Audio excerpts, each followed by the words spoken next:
Dobrý den, zdravím vás u tohohle videa. V tomhle videu, který jsem mimochodem dělal několik dní, se podíváme na 130 her, které se hrály před 30 lety.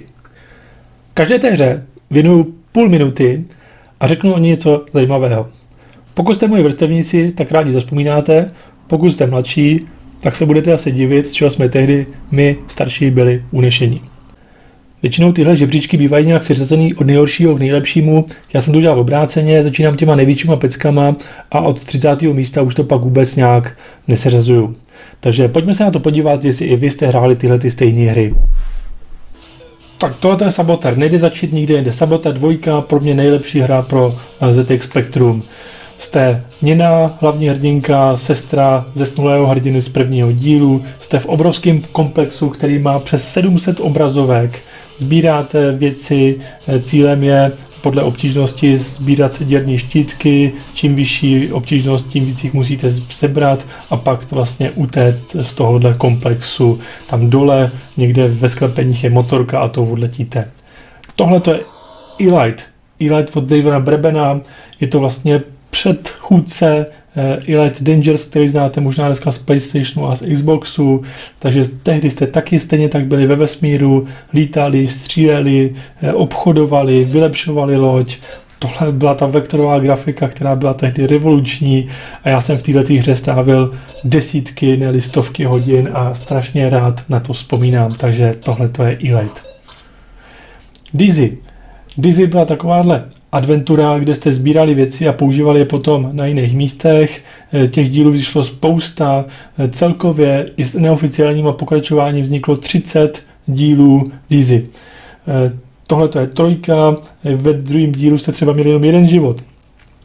V té hře jste sbírali věci, používali na místech, kam patří, dávali si pozor, aby vás něco nezabilo, protože jak jste špatně skočili, tak vás něco zabilo. Voda, oheň, pád s výškem, ale úžasná hra. Turrican. Předělávka z vyšších nebo z arkádových počítačů a vlastně i z vyšších 16-bitových počítačů. Neskutečná grafika. Vůbec jsem nevěřil, že to tehdy někdo převedl do tyhle 8 bity. Krásná grafika. Další levely se museli teda nahrávat z kazety, protože to byla rozsáhlá hra, 5 obrovských světů to mělo. Dokonce vyšel Turrican 2, ten už tak pěkný, ale jakoby nebyl, ale respekt, že tohle to vůbec vyšlo na 8 bity. Batman. Celkově vyšly 3 hry Batman na Sinclair, tohle je 3, podle mě nejvydařenější díl, byl podle filmu, měl 5 levelů, v prvním a v 5. jste byla taková bojovka, kde jste bojovali proti nepřátelům, vidíte batarik máte, ve druhém levelu jste jezdili Batmobilem a ve 4. jste dokonce lítali s Batwingem kolem Gothamu a odřezávali balony, který tam nechal Joker. Skvělá hra, fakt skvělá. NetEarth, tohle je strategie, která v podstatě asi nemá obdoby. Ovládáte takový letací stroj, který řídí celou hru, místo kurzoru v podstatě. Stavíte roboty, dáváte jim příkazy, že třeba mají zaujmout továrny, že mají třeba ničit nepřátelské roboty, můžete převzít řízení každého toho robota a za cíl máte zničit 3 nepřátelské základny. Tahle hra je fakt neskutečná, vznikla dokonce i remaster, potom i pro Windows, takže se dá zahrát i dneska. Manic Miner. Tohle to je hra, kterou jsem měl strašně rád, je strašně těžká, musíte si dávat pozor, kam skáčete. Máte 20 takových obrazovek, vždycky tam pozbíráte klíče, otevře se tady ten domeček a pak můžete pokračovat do dalšího levelu. Obtížnost opravdu těžká, musíte vědět přesně odkud kam skočit, přesně ten postup. Dostal jsem se bez podvádění snad až do nějakého 17. levelu, takže věnoval jsem tomu tehdy hodně času. Vyšlo potom i pokračování, ale to už do 2. a 3. díl, to už ale tak úspěšně nebylo. Midnight Resistance, taky předělávka z arkádových automatů, neskutečný zážitek, neskutečná konverze, graficky se ti autoři nebáli tam dát ty barvy, perfektní věc. Vždycky vystřílíte ty nepřátele, po těch nepřítelech sbírou takovýhle klíče, který pak pozbíráte, tady už dole mám všechny a za ty klíče nebo za ty, co to je, nějaký body, si kupujete zbraně. Bez těch zbraní byste v dalším levelu měli mnohem těžší situaci, 9 levelů vydařený. Renegade. Vznikly 3 díly, první 2 jsou legenda pro Sinclair, takováhle v podstatě mlátička, procházíte zleva doprava, tady tohleto je zrovna dvojka, co vidíte, jste v nějakých nadzemních garážích, kde se snažíte zlikvidovat všechny nepřátele. Když seberete nějakou zbraň, která tam náhodou je, tak vám to situaci na chvilku mnohem zlepší, než o ní přijdete. Takže tohleto je legenda. Nejznámější, jedna z nejznámějších her a z nejlepších mlátiček, který pro Sinclair vyšly. Robocop. Předělávka podle filmu, respektive filmové série, kde jste teda Robocop, policajt a snažíte se takhle střílet a bojovat. Hra byla rozmanitá, nebyla to jenom takováhle mlátička, mělo to třeba i logickou mezihru, mělo to zaměřovat, že se střídali jakoby zaměřovačem. Každopádně to kopíruje film, budete bojovat i s Edem 209 a na konci toho hlavního padoucha vystřelíte z toho okna, tak jak to bylo i v tom filmu, takže skvělý. R-Type. Tohle to je jedna z nejlepších stříleček, možná nejlepší střílečka pro Sinclair existuje, zase předělávka z arkádových automatů, graficky velice vydařený, hratelnost obtížná, ale perfektní. Takhle má vypadat hra pro Sinclair z roku 88, takže už jakoby pokročilejší doba, takže už autoři uměli dokázat takovouhle hru. Má to tuším 8 levelů, na konci je vždycky nějaký boss, sbíráte, upgradeujete zbraně, vůbec nic lehkého, ale perfektní. Želvy Ninja, ať už podle seriálu Želvy Ninja, anebo filmů, které teda vznikly na motivy tohohle, těch 4 želvíček. Máte tady 4 želvy, které si můžete měnit, oni slouží i vlastně jakoby 4 životy, takže pokud o nějakou přijdete, tak hrajete za jinou. Grafika úplně perfektní, to, co tady vidíte, ta hra s těma barvama, to nemělo období, takovýhle her moc nevzniklo, takhle vydařených barevně. Autoři se nebáli jít do těch barevných artefaktů, parádní. Těžká hra, ale perfektní. Exolon. Tak tohle to je zkrátka taky klasika. Autoři dobře udělali, že využili černý pozadí. Jste takovýhle voják, kosmonaut, který chodí po cizích planetách. Má to 5 levelů po 25 obrazovkách, takže se nebudete nudit. Skáčete, střílíte. Skvělá hra. Opravdu tohle to se povedlo. A to je zase taková typická hra, když se řekne Spectrum a Exolon, tak si každý ví, o co jde. Rád jsem to hrál, určitě rád. Green Beret. Tohle je zase předělávka z arkádových automatů. Mimochodem velice vydařená konverze, hratelně i graficky, možná vám to nepřijde. Jste voják, který má projít 4 rozmanité oblasti, většinou má jenom nůž, takže zabíjí ty nepřátele jenom tím nožem, občas se bere i nějakou lepší zbraň, hodí se tady závěrečný třeba level první, se hodí mít nějakou pokročilejší zbraň, kde pak můžete ty nepřátele ničit hromadně. Velice podařená hra. A tohle to už je Sabotér 1, jak jsme viděli první hrubá 2, tohle to je 1. Je to trošičku jako bylo jednodušší, protože to předchůdce, jste takovýhle ninja, procházíte domem, rozlohou je to samozřejmě výrazně menší než ta 1, máte sebrat disketu a s tou disketou máte opustit komplex ve vrtulníku. Ve 2 byla motorka ve sklepě, tady máte vrtulník někde spíš u střechy, dá se ho schválně, abyste viděli sami ten vrtulníček.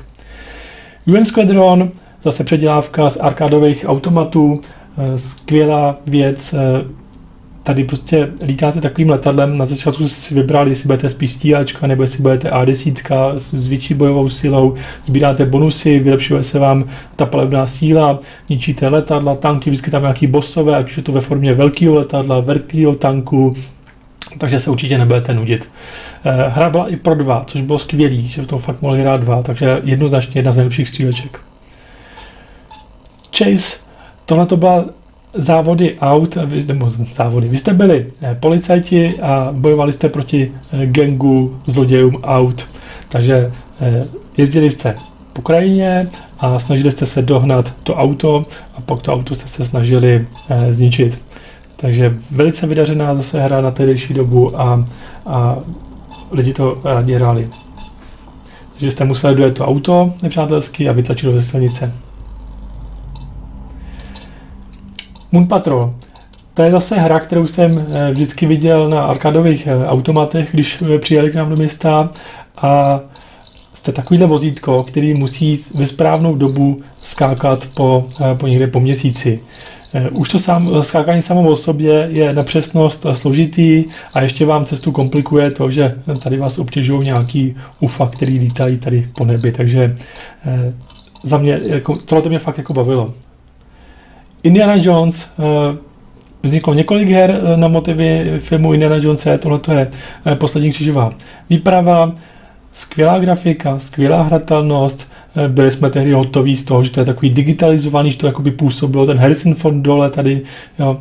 Byly to, tuším, 4 levely, kde jste museli pozbírat vždycky takový nějaký artefakt na konci a úplně na konci hry byl artefakt, byl svatý grál. Action Force 2.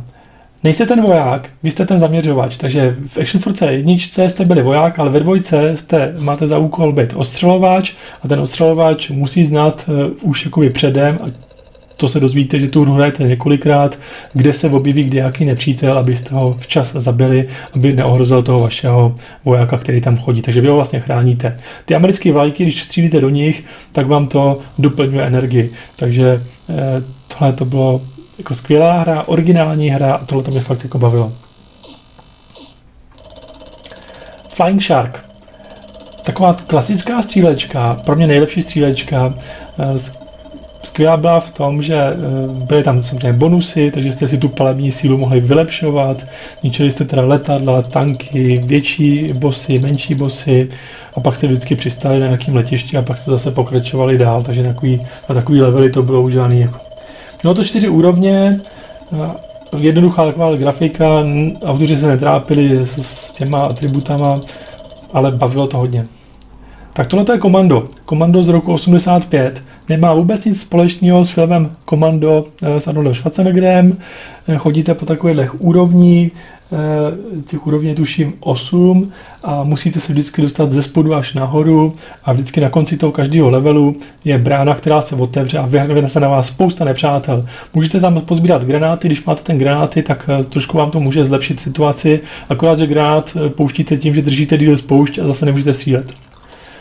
To je Savage, graficky vidíte orgie pro nás tehdy, jo, prostě neskutečně barevný, podařený. Jste takovýhle voják, jsou tam nebo bojovník se sekarama, případně s bleskama.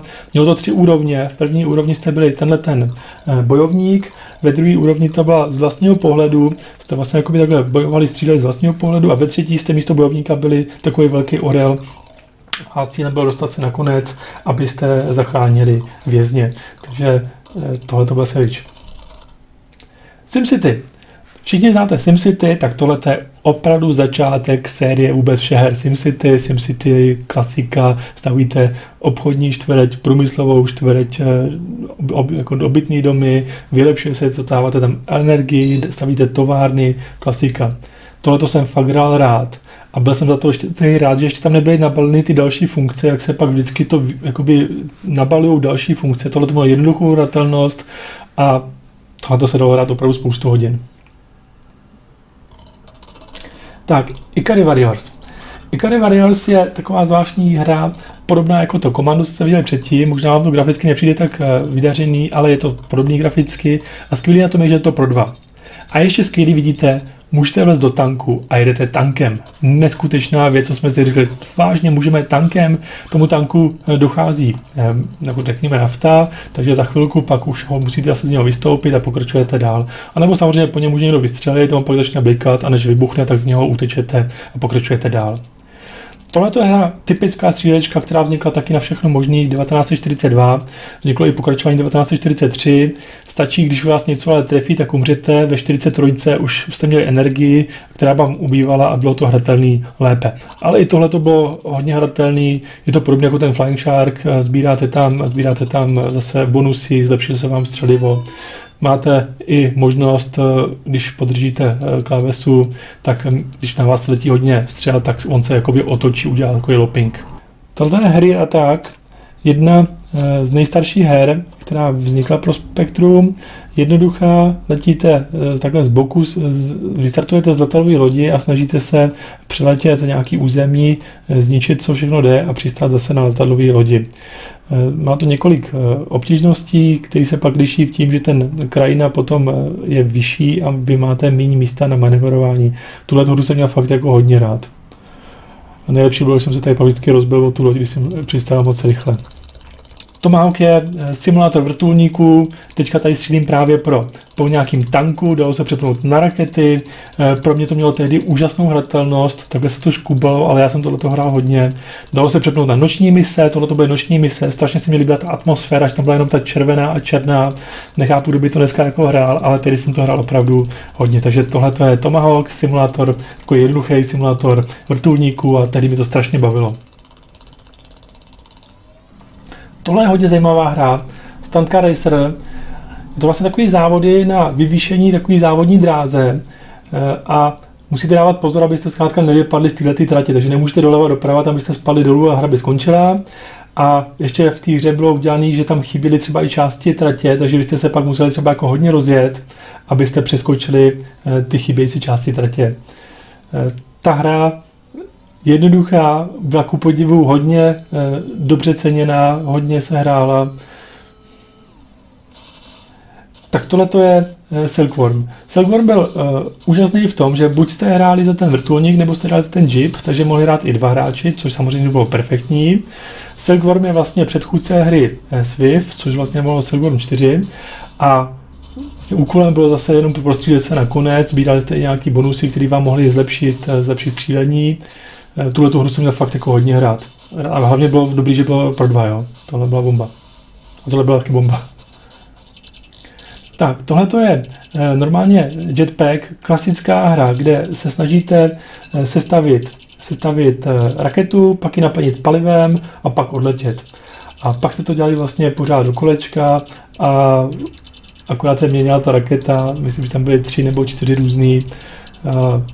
Jednoduchá hra z roku 83, tak jedna z těch prvních i pro 16 KB Sinclairy. Tak jedna z prvních her, kterou jsem vlastně měl, taky se hrála vlastně pořád. Tak tohle je Bomb Jack, taky předělávka z arkádového počítače, z arkádových automatů. Je takovýhle panáček, střídají se tady 4 různé obrazovky a sbíráte tyhle ty bomby. Když všechny pozbíráte, tak pokračujete dál. Ještě tam občas se objevují nějaké bonusové věci, které vás buď přesunou dál, anebo zamrazí nepřátelé, nebo za to máte víc bodů. Takže tehdy taky hodně hra, která se hrála a vzniklo i pokračování, které už takhle úspěšný nebylo.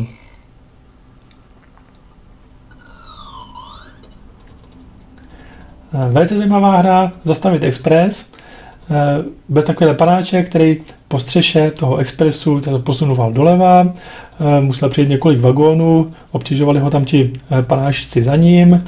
Když jste dorazili až do toho nějakého určitého místa, tak skončila první část a pokračovala druhá část. Druhá část byla pro změnu uvnitř a vlastně princip byl podobný. Mělo to jenom tyhle dvě části, které se pak v podstatě opakovaly. Hratelnost byla celkem drsná, protože jak jste udělali jednu chybu, tak jste začínali vždycky rovnou znovu. Tohle to je Fire od českého autora Františky Fuky.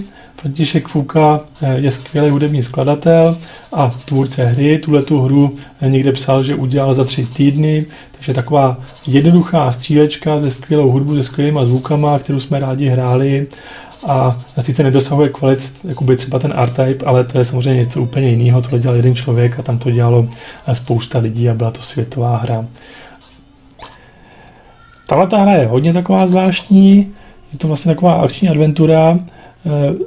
Jste takový panáček, který má takový noční můry, musíte používat předměty v tomhletom velikém domě a za cíl je, že si máte nastavit budík, abyste se ráno probudili do práce. Nechápu, kdo ten scénář psal, ale hra to nebyla jako vloženě lehká a samozřejmě si to svádělo nakreslit si mapu, protože bez toho, abyste si nakreslili mapu, tak by to určitě dohrát ani nešlo.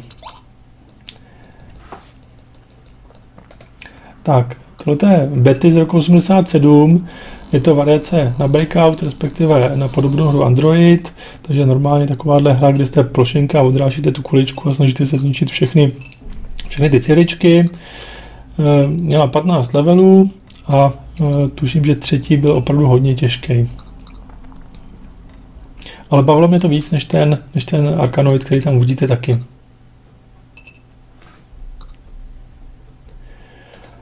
Tak tohle je Way of Exploding Fist z roku 88, věnují se tato hra karate, dokonce vznikly celkově 3 díly.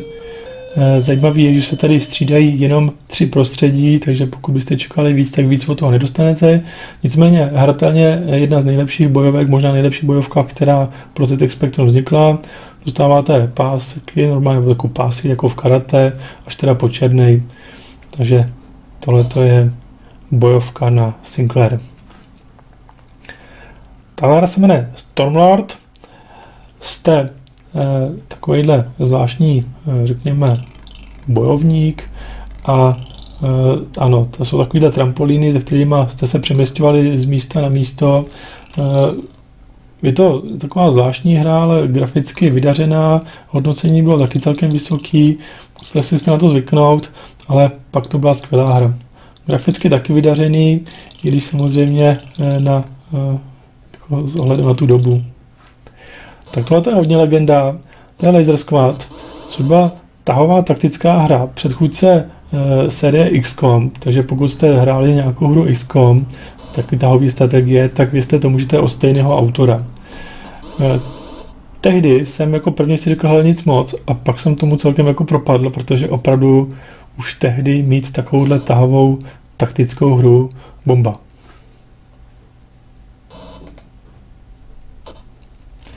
Tak tohle je Nebulus, kdy vlastně takhle vždycky začínáte dole na té věži a snažíte se taková zvláštní hratelnost, taková originální myšlenka, dostat nahoru. Máte tam 8 věží, takže se vždycky snažíte dostat jako 8 levelů, dostat se vždycky nahoru a pak teda končí hra. A jak vidíte, něco do vás bouchne, tak zase nemilosrdně spadnete dolů a začínáte znovu.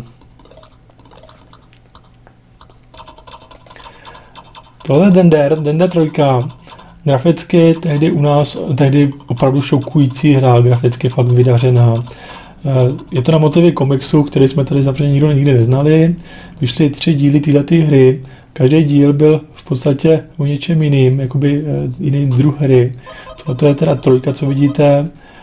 A asi nám tedy šlo o to, že to je graficky úžasný, než jako snad ani o tu hratelnost. A hratelnost bylo taky pěkně. Ale vidíte, že takhle vypadaly graficky možná nejvíc udělané hry.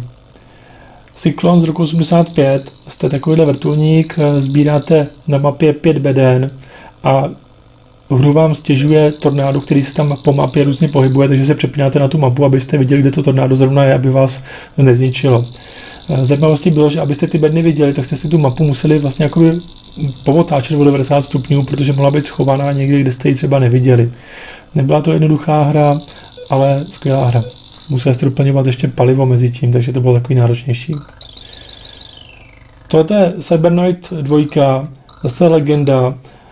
Jste vlastně taková raketka, která se musí dostat přes všechny možné úrovně a ničí vše možný. Vlastně tady vidíte nepřátelé, takový bodiště.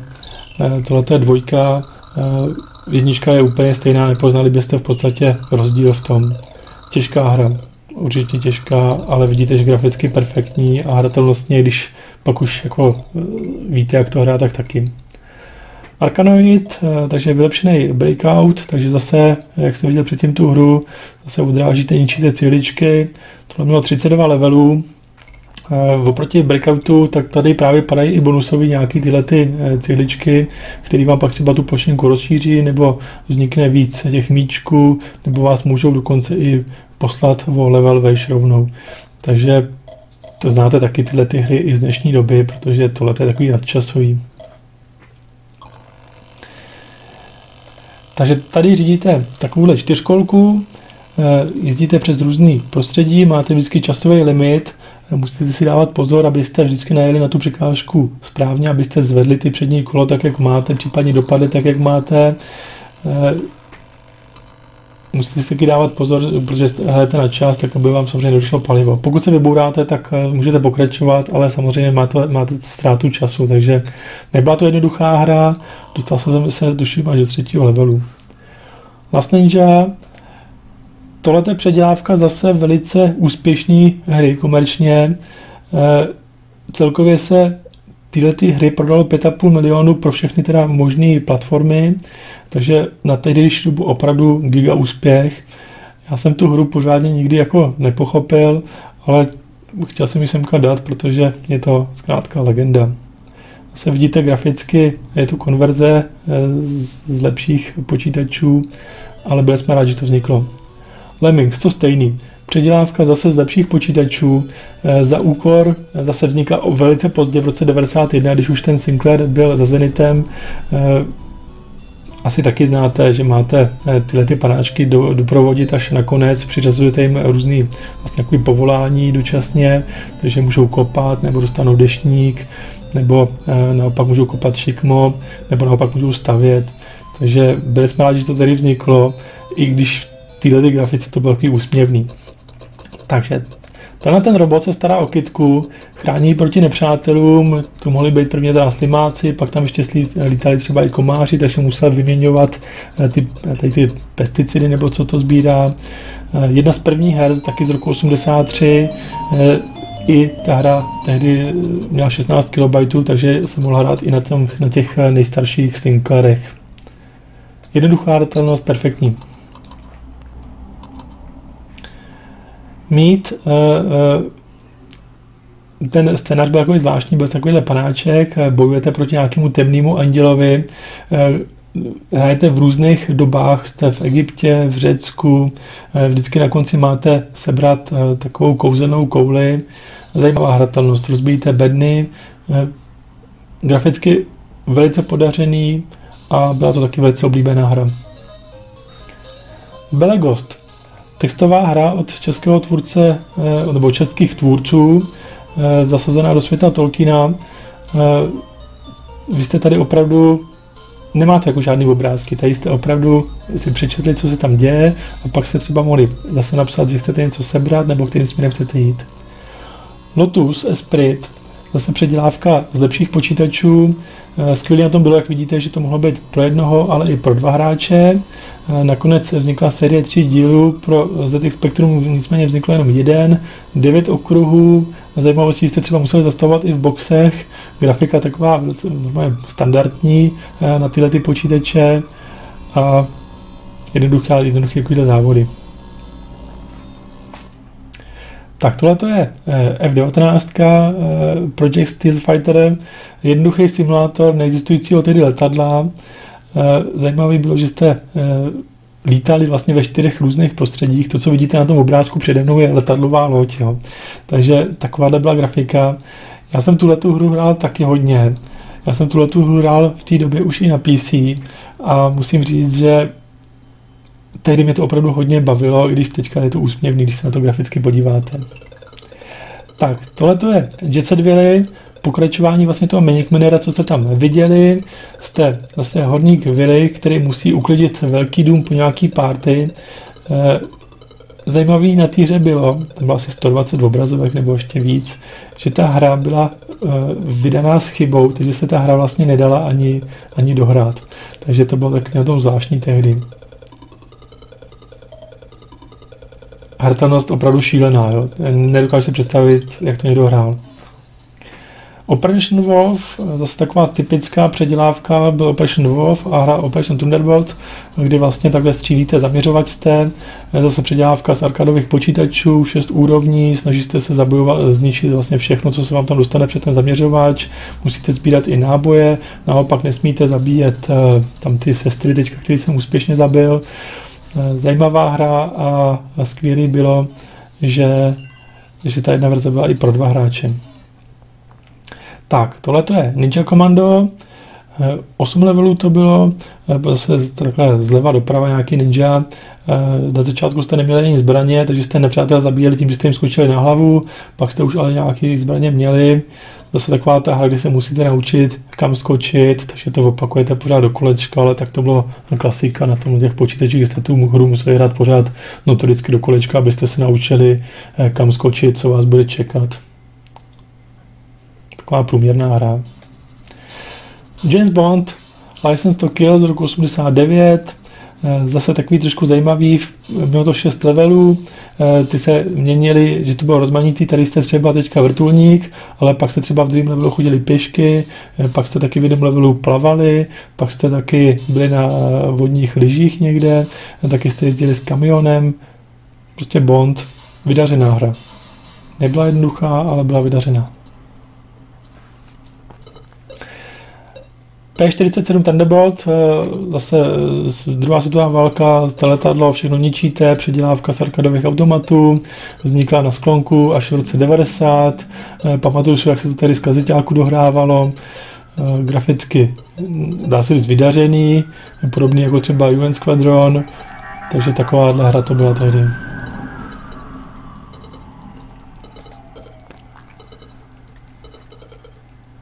Zase ničili jste všechno možný, bossové, klasika. Tady třeba vlak. Hejt, izometrická střílečka, na ní bylo zajímavé to, že bylo tam řada levelů a vždycky se, aby to bylo takový pestřejší, měnili, že vždycky v jednom levelu jste byli jako letadlo a v dalším levelu jste vždycky přistáli a stáli za tank a ta strategie potom ty hry byla trošičku jakoby jiná, že to ničení těch nepřátel. Ale byla takováhle vlastně jednoduchá střílečka. Zajímavá teda v tom, že byla izometrická v tomhle případě. Ale zajímavá hratelnost a zase něco jakoby jiného, než ty klasické střílečky z boku.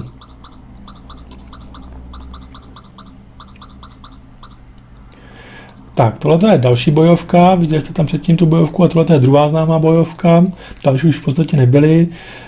International Karate Plus.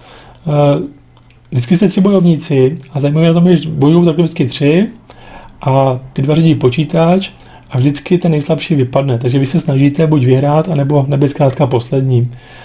Pak tam byly ještě mezihry a v těch mezihrách jste odráželi míč, který vás teda nesměl zasáhnout. Tak, tohle je hra podle filmu Cobra se Sylvestrem Stallonem, nemá teda nic moc podobného zase s hrou. Sbíráte tam hamburgy, což jsou vlastně zbraně, nebo v nich jsou jakoby zbraně. Ty zbraně máte vždycky jenom na čas. Patří jednoduchý, máte všechny zabít. Ta holka, co tam chodí s váma, je také spolupracovnice nějaká, která byla v tom filmu, tak která se vám tam jakoby plete, jo. Takže takováhle zajímavá se úplně průměrná hra, která nemá s filmem nic moc společného. After the War, postapokalyptický New York. Ta hra měla takovýhle 2 části, první byla takhle v ulicích, druhá ta část byla v metru. Takováhle jednoduchá, dá se říct, hra, takovýhle velký postavičky to byly. Zase autoři si s grafikou moc nekomplikovali život, udělali to černobílý, aby tam ty atributy s těma barvama nebyly problém a vždycky tam na konci byl nějaký takovýhle boss. Další hra na motivy filmu, i když vždycky to na motivy filmu je trošku přehnaný, takže Rudý Horko s Arnoldem Schwarzeneggerem, 4 části měla ta hra, většinou ten hlavní hrdina Arnold teda jako neměl žádnou zbraň, takže většinou bojoval rukama, na televizní dobu průměrná hra. Ale lidi to koupili kvůli tomu obalu, že na obalu to vypadalo pěkně a že to bylo přece podle filmu. A hratelnost už byla samozřejmě pak jako věc úplně jiná. Naopak třeba tohle je Pipe Mania, hratelnost úplně někde jinde, asi znáte i z dnešní doby, protože tohleto se nabízí potom k předělání na nějaké dotekové zařízení. Vidíte, že děláte nějaký potrubí, kterým pomalu protýká voda, snažíte se udělat co nejdelší. Mělo to 36 levelů, velice zábavná hra i přes jednoduchou grafiku. A takovéhle hry vznikají dneska. Zase zajímavá hra Phantom F4, je to slovenská hra, graficky opravdu velice vydařená, hratelnosti už ale méně. Když se podíváte, tak vypadá to trošičku podobně jako ten Green Beret, který jste tam viděli, ale bohužel nedosahoval hratelnosti toho Green Bereta, ale byli jsme rádi, že to vzniklo. Ta hra měla ještě druhý díl, vidíte, že tam sbíráte energii, sbíráte tam náboje, musíte s nima šetřit. Asi by ten výčet her nebyl úplný, kdyby tady byl nějaký Pac-Man, takže tady je Pac-Man z roku 83, takže 83 značí, to byla jedna z prvních her pro ZX Spectrum, takže klasika, k tomu není asi co říct. Snad jen fakt jako říct, že ty první hry vznikaly v 83. roce a ty poslední vznikaly někdy kolem roku 90.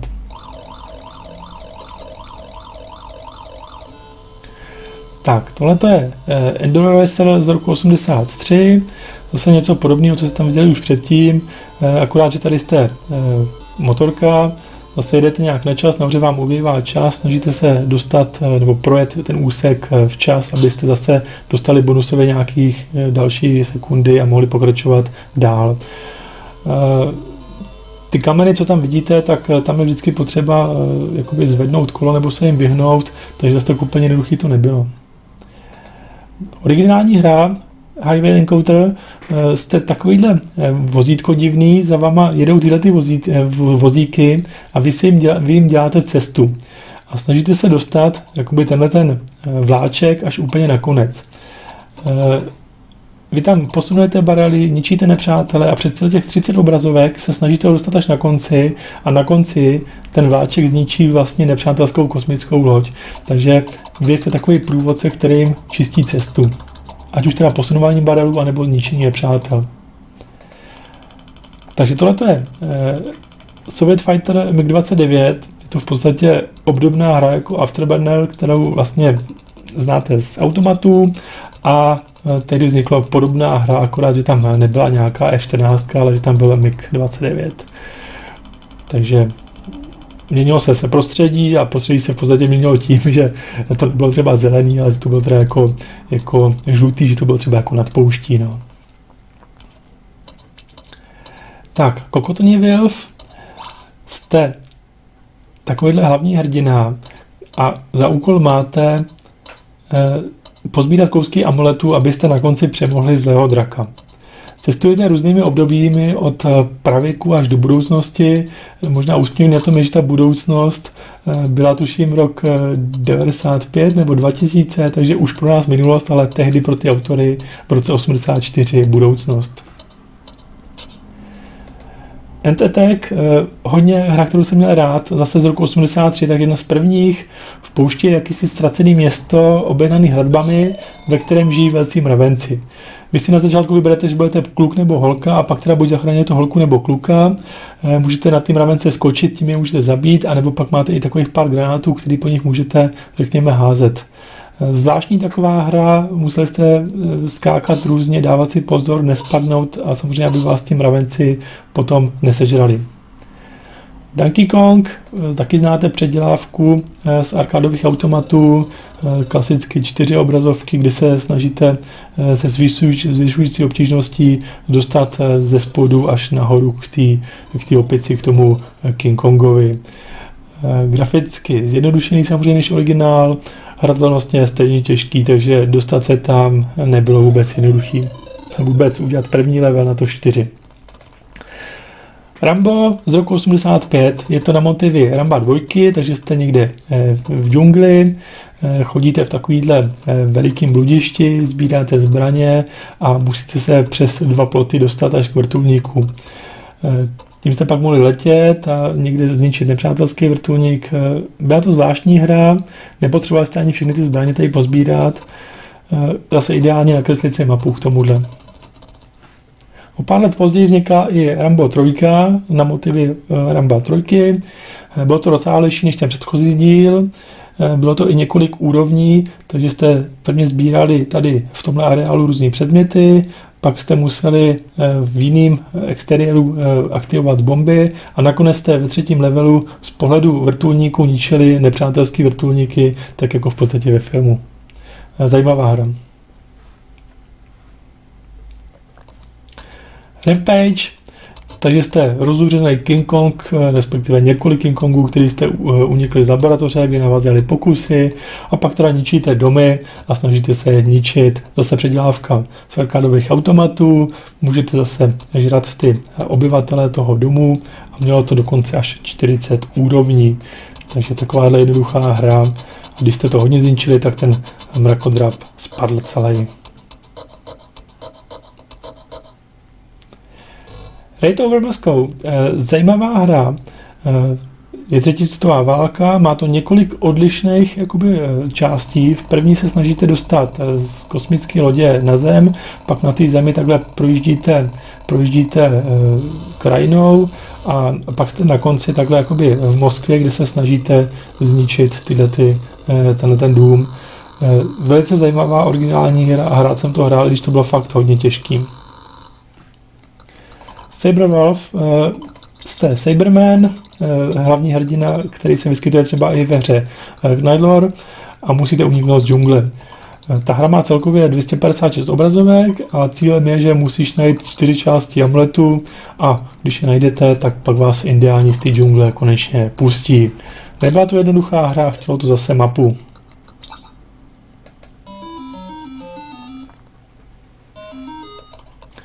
Smash TV. Zase z nasklonku vůbec ty generace z roce 1991 vznikla taková perfektně graficky vydařená hra, kde jste bojovali proti spoustě nepřátelům.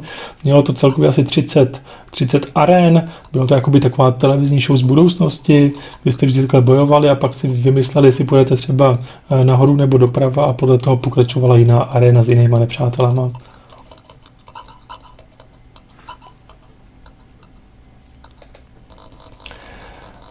Tak tohle je Paříž-Dakar z roku 88. Mělo to 3 opravdu rozsáhlé mapy, každá byla graficky odlišná. Tady jste byli v Evropě, jak jste jezdili po silnicích, pak jste byli někde v Africe, tak jste jezdili zase po poušti. Je to dobře udělaný a je to vlastně španělská hra. Tehdy ve Španělsku vznikalo hodně her, protože se tam licenčně ten Sinclair prodával, ten ZX Spectrum, takže jsme byli rádi i za hodně španělských her tehdy. Altered Beast je to předělávka z automatových her. Tam to byl celkem taková průměrná hra. Jste nějaký oživený hrdina mrtvej, bojujete proti zombikům. Zajímavý na tom je, že tahleta hra měla být balená k Mega Driveu pro americký trh.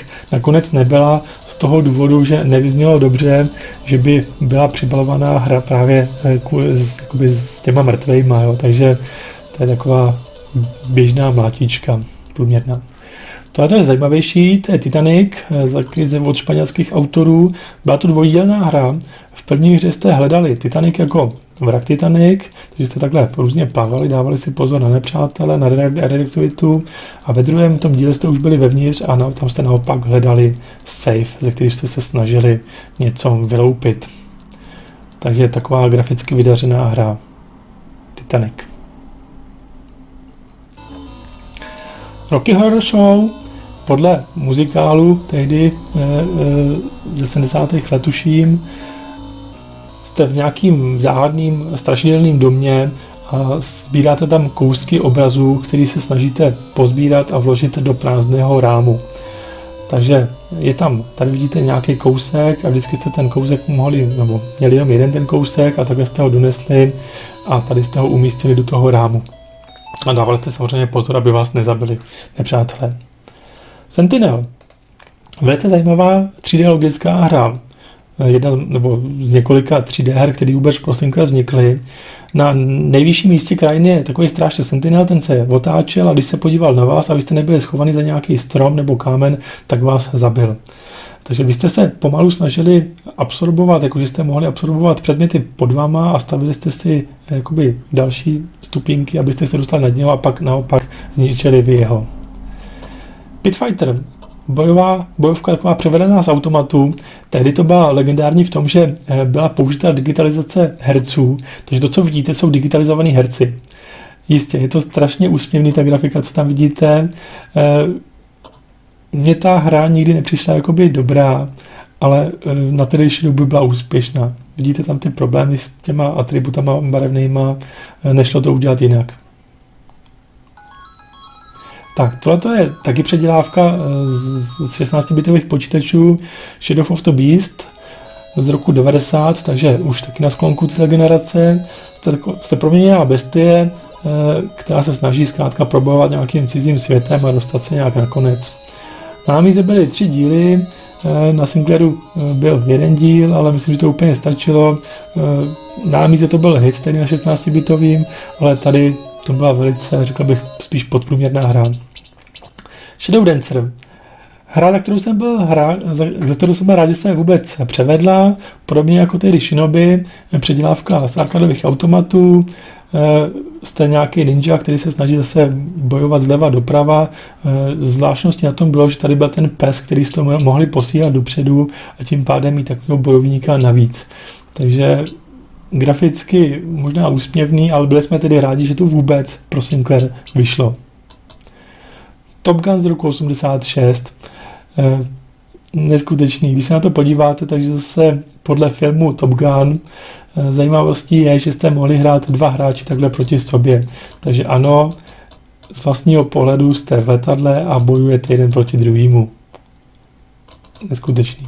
Nechápu, jak se to mohlo vůbec prodávat, ale i tohleto vzniklo tehdy.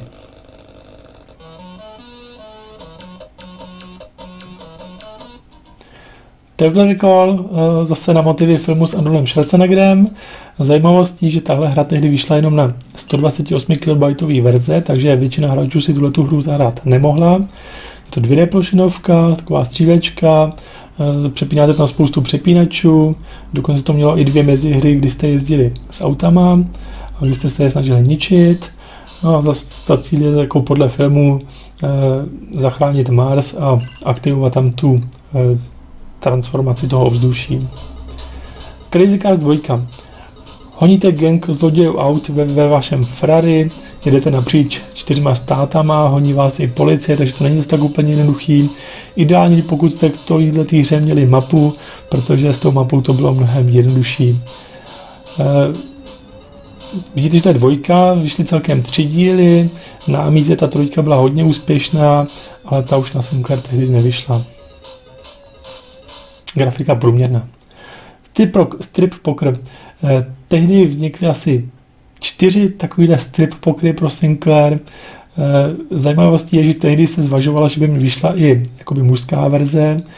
Nevyšla, protože by to bylo tehdy strašně kontroverzní. Ono už tohle to bylo strašně kontroverzní, když si podíváte na tu grafiku, tak jako nechápete, co na to bylo kontroverzní, ale byla tehdy jiná doba, byl rok 88 a řadu lidí pobouřilo, když vyšla takováhle hra. Platoon na motivy filmu Četa, 4 různé úrovně, kde takhle chodíte z boku, jste takovýhle bojovník. Tyhle levely byly v džungli, pak byly ještě levely v tunelech. Zajímavostí bylo, že ten další level byl z pohledu první osoby a ten poslední závěrečný byl takový ze širma izometricky, trošku ze zadu a tam vlastně stříleli nepřátelský vojáky, tak jako tak se v tom nevyšel ten náplň. Obránce koruny z roku 89, velice oblíbená strategická hra ze středověku, z doby Robina Hooda. Jste vlastně takhle jeden panovník v Anglii, kde se snažíte různě rozšiřovat ty své území a ať už budujete si armádu a pak nějak vhodně se snažíte napadat ty okolní území, abyste rozšiřovali to svoje území.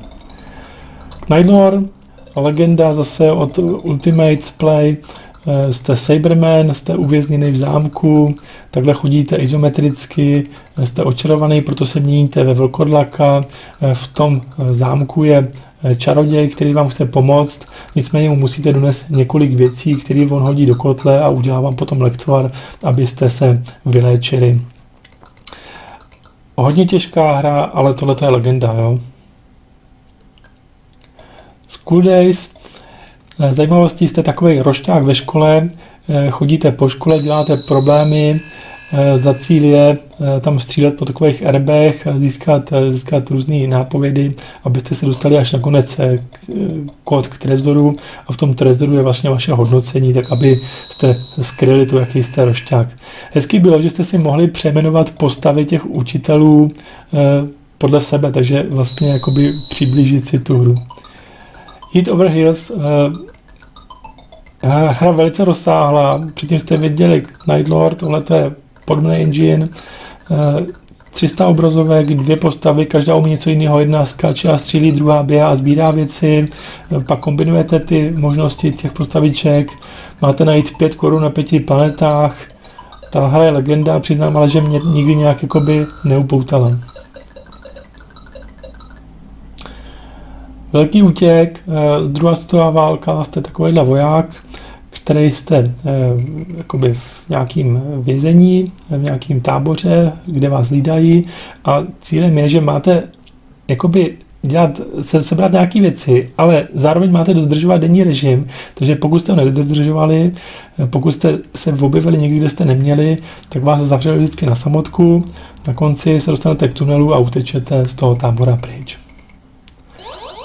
Castle Master.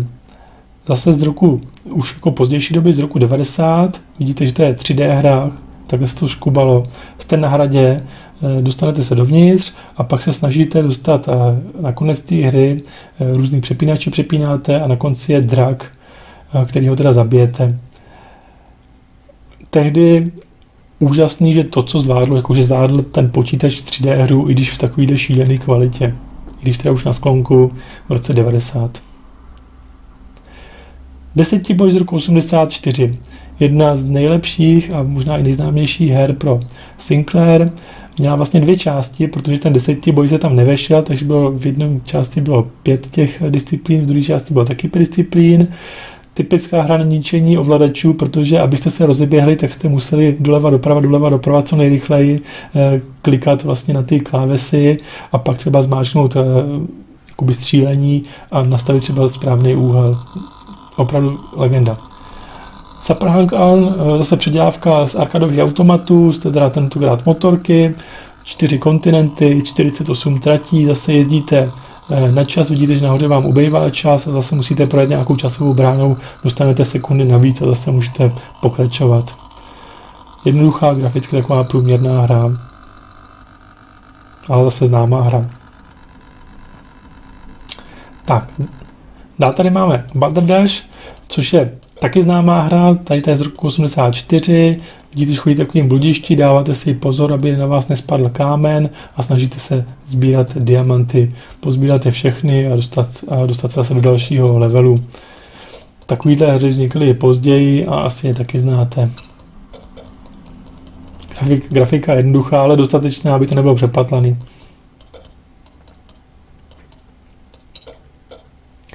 Tak, tohle je Horác jde lyžovat.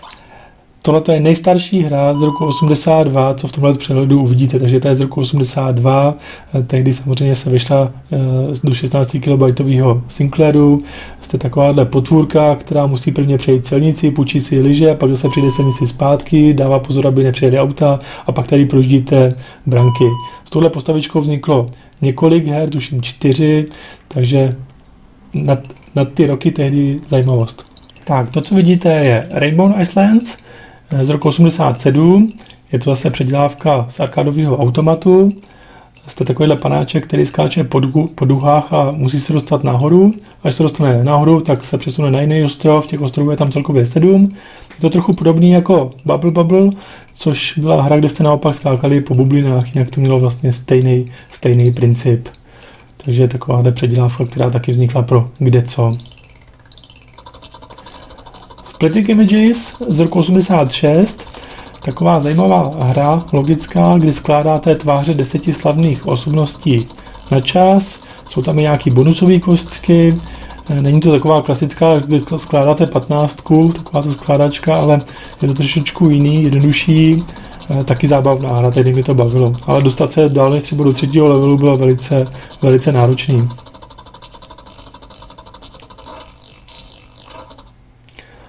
Lotharden, taková klasika z roku 84.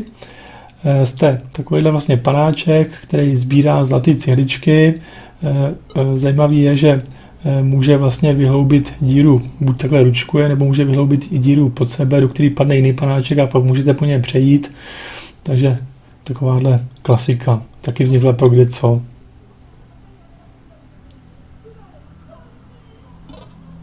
Tak, spadnul.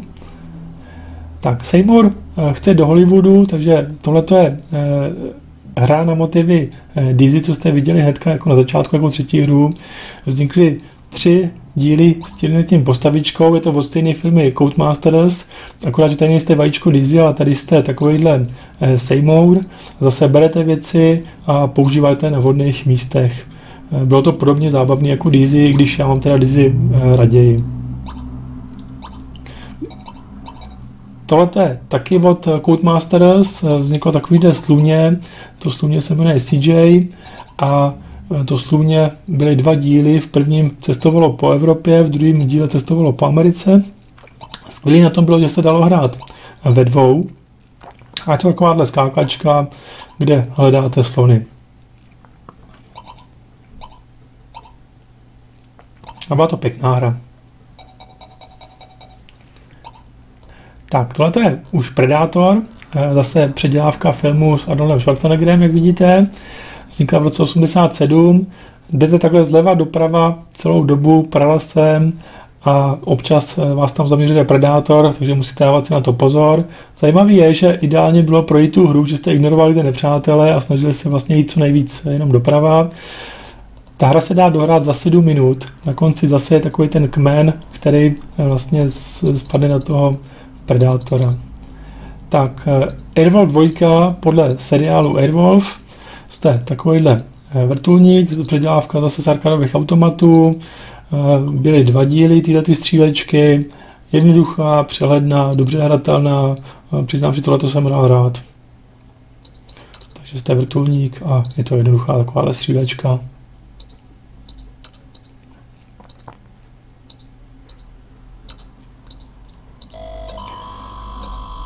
Carnival, to je taky předělávka z arkadových automatů. Je to úplně primitivní, jednoduchá hra, taky vejde se do těch 16 KB singlerů a vidíte, že tady vlastně takhle střílíte věci, které se nesmí dostat dolů a nesmí vám dojít na náboje, jinak jste vlastně skončili. Takže ku podivu mě to bavilo, když dostat se dál než do druhého levelu bylo snad nemožný. Fighter Bomber z roku 90, takže zase na sklonku vůbec této celé generace. Je to předělávka z 16 bitů, tehdy chválená za skvělou, rychlou vektorovou grafiku, takže posuďte sami, jestli vám ta grafika přijde skvělá a nerychlá. Pravdou je taková, že já jsem tuhletu hru hrál potom na Amize, kde už to bylo úplně samozřejmě barevný a všechno hezký, ale za tu konverzi tehdy byli lidi rádi a dostávalo to vysoké hodnocení. A v porovnání s tou F19, kterou jsem předtím hrál, tak to byl posun. Tohle je Spin Dizzy z roku 86. Máte pozbírat 220 diamantů. Sbíráte tam ty diamanty, oni vám to doplňuje vám to energii.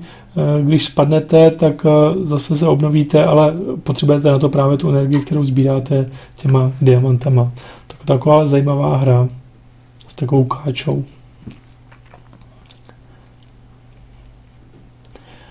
Bruce Lee z roku 84, zase se jenom přeživuje na tom méně, když jako nemá s tím nic moc společného. Tady v těch levelech sbíráte takový lucerny a když je pozbíráte všechny, tak se otevře vždycky jakoby vstup do další části, do dalšího bodiště a cílem je se dostat úplně na konec, kde je takový čaroděj a vlastně tam taky zaberete lucernu a tím vlastně končí ta hra. Cestu vám znepříjemňují tady ti 2, řekněme, nepřátelé, kteří vlastně nemůžou nikdy umřít, ale kteří se tam zobrazí pořád. Full Throttle z roku 84, takový klasický motorky, jednoduchý, ještě jednodušší než ten Hankan, jenomže ten vyšel později, takže tohle je jedna zase z roku 84 na začátku vůbec těch her. 10 okruhů, vždycky máte 40 závodníků a snažíte se je předjet. Takže takovýhle jednoduchý závody. Tohle je velice zajímavá hra, jmenuje se Deflector, je to logická hra a propojujete vlastně lasery. Vy máte za cíl propojit ty 2 bílé části, co vidíte vlevo, ale cestou ještě musíte zničit všechny tyhle fialové kuličky a k tomu vám slouží tyhle různý zrcadla. Perfektní hra, tohle to mě opravdu bavilo. Určitě tyhle hry vyšly i později, jakoby podobné hry pro, asi znáte i ze současných generací z mobilu a tak. Tak, tohle je první Batman, který vznikl v roce 86. Tady vidíte, že to je zase v tom engineu izometrickým. Měli jste projít 120 místností, kdy jste sebrali 7 částí, které jste potřebovali vozítka, který jste na konci vlastně do něho sedli a tím hra končila. Hrál to líp než ten Knight Lord třeba pro mě. Tohle je druhý Batman, který vyšel pro Sinclair. Tenhle ten Batman byl takový zvláštní, byla to spíš taková jakoby adventura, sbírali jste věci. Bylo to udělané takhle komiksově, to bylo takový vlastně originální, že to takhle vrstvilo ty obrazovky na sebe, takže to jakoby svým způsobem připomínalo komiks. Jo? Takže pozbírat věci, abyste se dostali dál. Tam šlo od nějaký počítač, že jste tam měli pozbírat nějaké věci, aby se aktivoval nějak počítač. Joe Blade byla trojdílná série, kde jste byli takový voják a vysloužilý voják a měli jste vlastně střílet nepřátele a zachraňovat rukojmí. A mezi tím jste samozřejmě sbírali ještě i klíče, protože jste se všude nemohli dostat, takže byla to takováhle hra, kde jste postupovali zleva doprava, ale i dopředu dozadu, abyste se dostali do další části. Zase ideální namalovací mapu, protože to nebylo nic jednoduchého.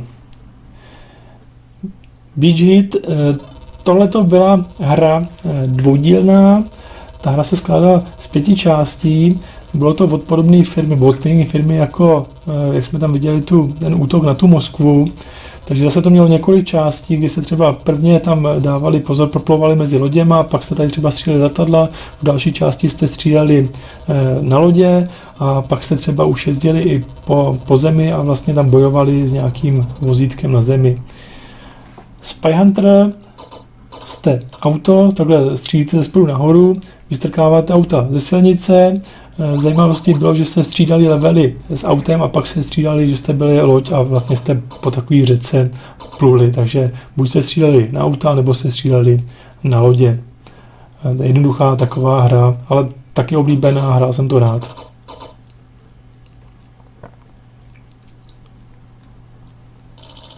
Tak tohle je klasika, to je Chucky Egg.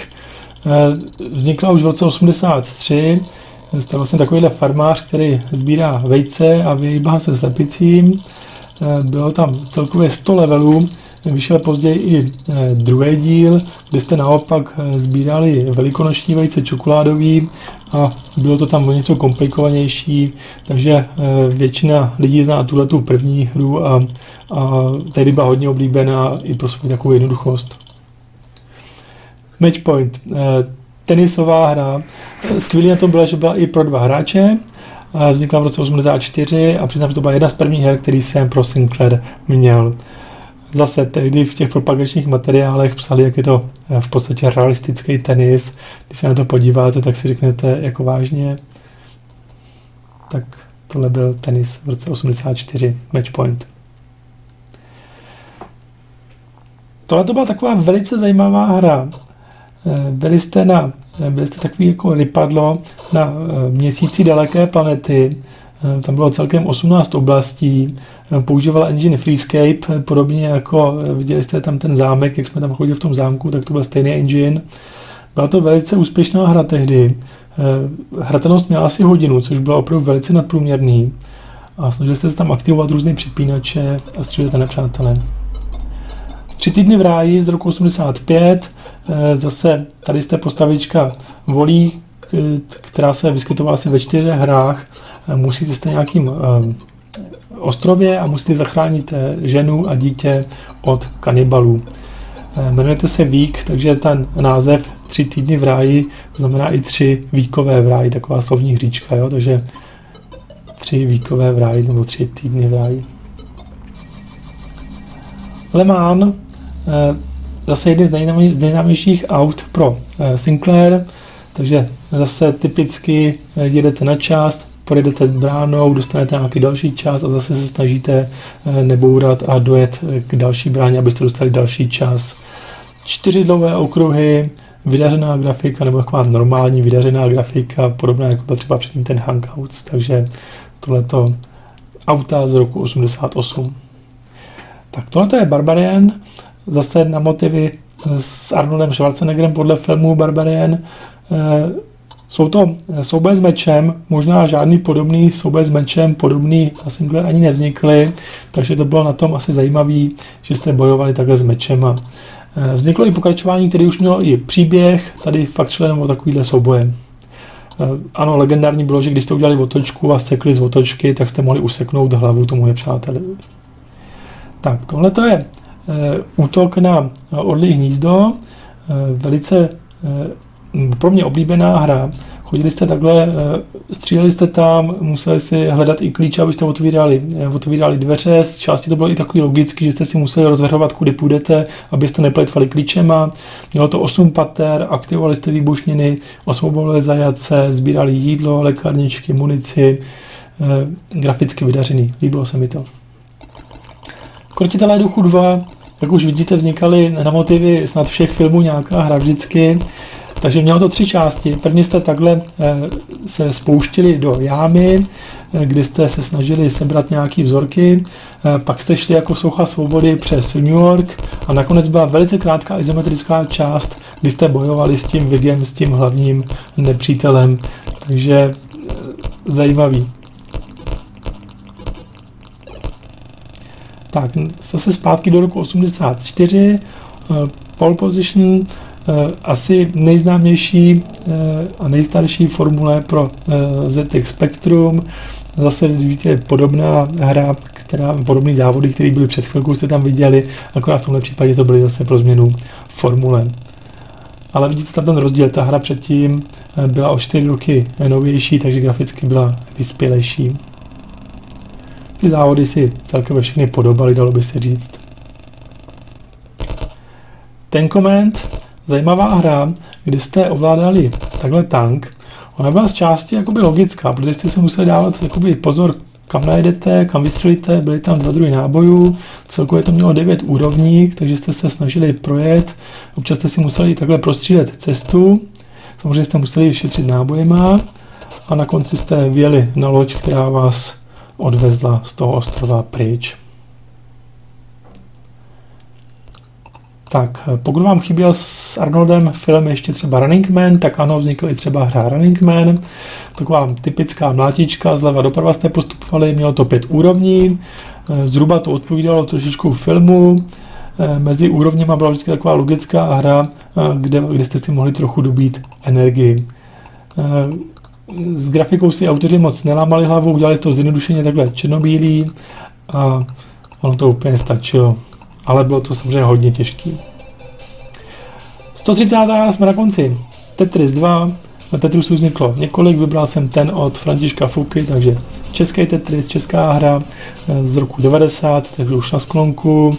František tam dal skvělou hudbu a udělali, že mohl ten Tetris hrát 2, což bylo perfektní tehdy jako. Takže tehdy krásný Tetris, dostatečná grafika, skvělá hudba a klasická hratelnost. Tak jste to viděli. To bylo 130 her před 30 lety, které se tehdy hrály. Jako první a nejlepší jsem tehdy vybral Sabotér 2. Tady chci teďka ukázat, že jsem vám schválně našel mapu, kterou jsem si tehdy před 30 lety maloval. Mimochodem na té hře jste viděli tenhle ten kousíček. Takže pro mě jasná volba. Tohle video jsem dělal opravdu asi 4-5 dní od rána do večera, ale věřím, že řadu z vás potěší, hlavně i ty vrstevníky, kteří si vzpomenou na tu dobu a na tyhle ty hry, které jsme všichni tehdy hráli. Rád bych poděkoval prarodičům, že mě tenhle ten počítač tehdy koupili, protože byl jsem vlastně u něho pořád, vlastně všechny volné chvíle, které jsem měl, tak jsem s ním strávil. Nevím, jestli to směřovalo potom i moji budoucnost, ale ten vztah ke hrám mě to určitě dalo. Určitě bych rád zmínil i spolužáka, který se mnou seděl, Bundu, protože s ním jsem si o hrách vlastně vykládal ve škole nepřetržitě a byly to fajn chvíle, rád na to vzpomínám. A všechny tyhle ty hry, které jsme tady asi teďka viděli, tak jsme prožívali vlastně tehdy i spolu a byly to pěkné chvíle. Takže ještě bych rád zmínil, že je tady i video, který se věnuje tehdejšímu počítači ZX Spectrum, takže pokud vás zajímá i trochu z technického hlediska, jak ty hry měly rozlišení, jak se dlouho nahrávaly, kolik to tehdy stálo, tak je tady i video, který se věnuje tomuhle. Takže jsem rád, že jsem někomu z vás třeba udělal radost, díky za pozornost, mějte se hezky a nashledanou.